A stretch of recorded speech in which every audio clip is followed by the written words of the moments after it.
네, 마감 브리핑 최원준 전문가입니다. 전문가님 안녕하세요.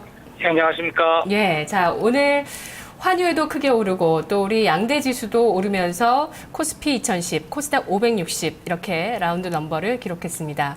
자, 시장 한마디로 먼저 정리해 볼까요? 예, 단기 상승 형태가 계속 유지되는 시장이다 이렇게 볼 수 있겠습니다. 예. 자, 반등이 좀 빠르게 나오고 있어요. 그리고 그동안 반등하는 동안 외국인이 안 사다가 어제 오늘 또 강력해지는 매수세가 보여지고 있거든요. 지금 시장 상황을 어떻게 봐야 될까요? 예, 특히 이제 오늘 같은 경우에는 외국인들이 선물 쪽에서도 아주 강한 매수세가 좀 들어왔다고 볼 수가 있겠는데 고점을 한번 넘겨주려는 형태가 지금 완성이 좀 되지 않았나라고 생각이 듭니다. 종목은 순환매가 계속적으로 돌아가고 있고요. 어제 같은 경우에는 이제 산업재들 1차 반등을 줬다라면 오늘은 자동차가 들어주면서 이제 1차적으로 순환매가 좀 들어오는 그런 모습을 좀 보였는데요. 업종별로 어떤 특별한 업종이 윗방향으로 치고 간다라는 과정보다는 낙폭이 과대한 업종들이 돌아가면서 일단 올라오는 형태 정도라고 생각을 하시면 그게 크게 무리가 없는 시장이 아닌가라고 생각을 합니다. 시장 자체가 이런 형태로 계속적으로 이제 움직임이 두 개가 바뀌는 가장 큰 이유는 사실상 이제 외국인들의 수급 구조가 가장 중요하게 작용을 하지 않았나라고 생각이 좀 드는데요. 외국인들이 금융시장에서 환율 자체가 단기적인 반등을 환율이 좀 주고 있는 상황인데 그 환율에 대해서 외국인들은 오히려 순매수로 좀 대응을 하지 않았나라고 생각이 좀 드는데 그렇게 본다라면 외국인들은 단기적인 이 반등 자체가 단기백성 반등에서 끝나고 오히려 강세 구조를 추가적으로 좀 보일 수 있는 환경이 될 가능성이 높다라고 좀 생각을 하고 있는 게 아닌가라고 생각이 좀 듭니다.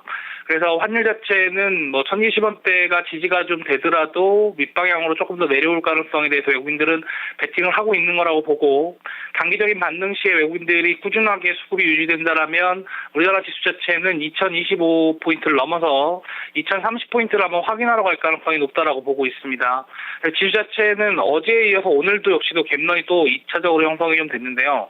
2차 갭런이 보통 형성이 되게 되면 추가적인 상승보다는 속도 조절을 조금 할 가능성이 높은데 아직 5위평하고 20위평의 이격까지도 많이 벌어져 있는 상황이기 때문에 전 고점 자리다라는 핑계로 이 자리에서 조금 횡보할 가능성에 대한 부분들은 좀 열고 봐야 되겠지만 결론적으로 지수 자체는 2030포인트 근처로 붙는다라고 생각을 하시고 대응을 하시는 게 좋아 보이고요.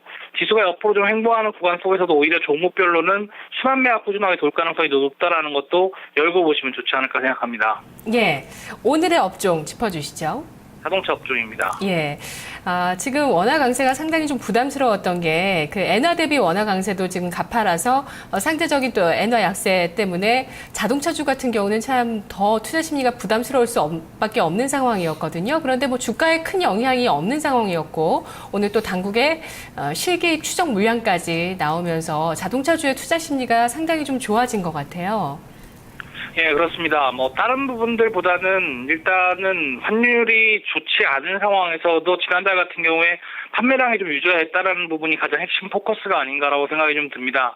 환율이 1020원대 근방 물량 자리를 갖다가 계속적으로 유지를 하고 있는 상황에서 자동차주가 바닥을 일단 잡았다라고 볼 수가 있겠고 4월달 같은 경우에는 주 초반, 그러니까 월 초반에 1060원대에서 1050원대를 월 초반 유지를 했지 월 초 이후에는 계속적으로 1050원대 이하 환율을 계속적으로 유지했는데도 불구하고 자동차 판매량이 그렇게 크게 나쁘지 않았다는 점이 투자 심리에 대한 호전으로 나타나지 않았나라고 생각이 좀 듭니다.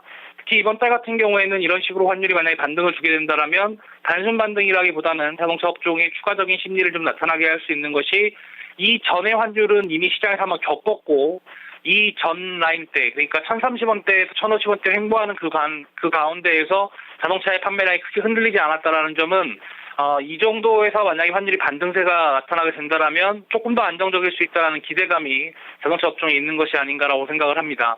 특히 지난달 같은 경우에는 판매량이 좋았는데도 자동차 업종이 영향을 못 받았기 때문에 만약에 이번 달까지도 판매량이 좋다라면 6월달 시장 같은 경우에는 자동차 업종이 추가적인 반등을 조금 더 이어갈 수 있는 시장이다 이렇게 볼 수가 있겠습니다. 예, 그래서 자동차 같은 경우 좀 환율에 대한 민감도가 떨어지면서 펀더멘털을 좀 더 보면서 주가가 좀 긍정적으로 흘러가는 부분들이 있다는 말씀이신 것 같은데 오늘의 종목은 어떤 종목일까요?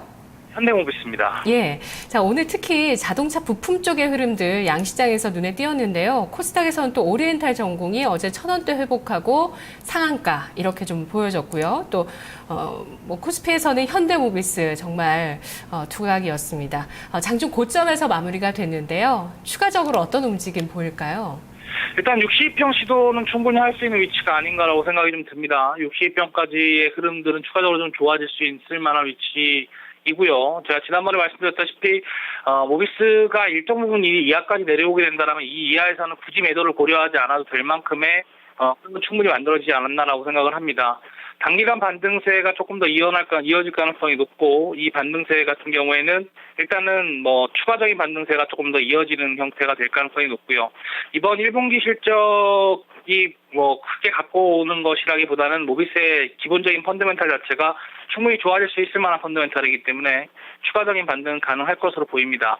현대모비스가 이렇게 단단하게 좀 버티고 있다는 거, 그리고 또 낙폭이 과대한 상태에서 빠른 속도로 올라온다는 것은 시장의 순환매가 조금 더 이어질 수 있을 만한 가능성을 좀 제시한다, 이렇게 볼 수 있겠습니다.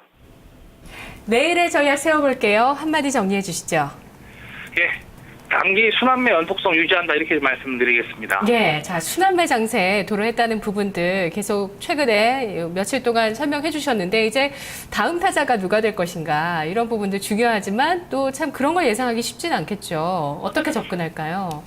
예, 일단 순환매라는 것 자체는 간단하게 생각하시면 됩니다. 순환이라는 것 자체는 결국엔 기다리면 내 차례가 돌아온다라고 생각을 하시면 될 것 같고요. 계속적으로 말씀드리지만 박스의 기본적인 전략은 싸게 팔지 말고 비싸게 사지 말자라는 관점인데, 이번 시장이 2025에서 2030포인트까지 반등 여력이 있다 손 치더라도 오히려 양봉이 나타날 때의 매수보다는 음봉으로 밀릴 때의 종목들을 갖다가 잡아놓고 기다리는 전략이 맞다라고 봅니다. 그리고 지난번에도 계속 말씀드렸지만 과매도 구간이니까 손실 보고 있는 종목들 팔지 말자라고 계속 말씀드리고 있습니다. 비단 빠르게 옮기는 형태의 전략, 또 빠르게 이쪽이 주도 섹터니까 이쪽을 바로 매수하자는 전략이 아니라 기본적으로 순환매가 연속되는 자리이기 때문에 기다리면 내 차에도 분명히 돌아온다라는 마인드를 갖고 계신 종목들 그냥 홀딩 보유하시는 게 좋을 것 같고요. 두 번째는 기본적으로는 양봉 매수보다는 음봉 매수에 가까운 형태의 전략으로 대응하자, 이렇게 말씀드리도록 하겠습니다. 네, 단기 트레이딩 적극성을 띄워도 괜찮다는 말씀이시죠? 예, 그렇습니다. 네, 고맙습니다. 예, 감사합니다. 네, 자, 오늘 외국인의 흐름 봤을 때 최원준 전문가는 추가적으로 전고점 돌파 가능성이 있겠다는 예상을 해줬습니다. 자, 순환매 연속성을 유지하는 전략 세우고 있습니다. 마감 브리핑이었습니다.